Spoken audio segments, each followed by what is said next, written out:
ধরনের এলেম এই ময়দানের আমাদের মাদ্রাসায় যে অনেক ধরনের এলেম পড়ানো হয়, সে সব ইলমের একজন পারদর্শী ব্যক্তিত্ব, একজন আপনার ওনার কথা আমি আবার বেশি বাড়াবাড়ি করতে পারি না।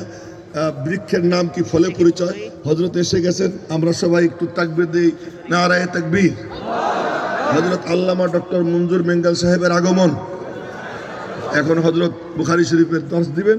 সবাই আমরা ভাগ্যবান যে ওনার এই দর্শে এই সবকে বৈশা আমরাও আজকে বুখারী শরীফের ছাত্র হওয়ার সৌভাগ্য অর্জন করব না। এই দেখেন, ওই যে ঈশান নামাজের ফরজ তো হলো কয় রাকাত? 4 রাকাত। কেউ যদি জামাত না পায়, সালাম ফিরানোর আগে শরীক হয়, জামাতের ফজিলত পায় না?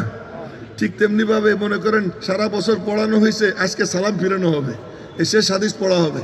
এই হাদিসে আমরা সবাই ছাত্র হয়ে যাব, জামাতের ফজিলত পেয়ে যাব। তো বুখারী শরীফের ছাত্র হওয়ার সৌভাগ্য অর্জন করলাম, এই জন্য খুশি তো। এবং মাদ্রাসার দিকে একটু লক্ষ্য রাখবো তো ইনশাল্লাহ। তাহলে এই যে দোয়ার আগে, আজকে গত বছর আমি পাতি নেই, আজকে আমি পাঞ্জাবি পাতবো দোয়ার আগে, তখন কিন্তু দিবেন সবাই, আমিও দিব, আপনারাও দিবেন ইনশাআল্লাহ। এখন হুজুর আখেরি হাদিসের দর্শ দিবেন, আমরা মনোযোগ দিয়ে শুনবো। अब हम हजरत से मुतअद्दिबाना गुजारिश करते हैं कि हजरत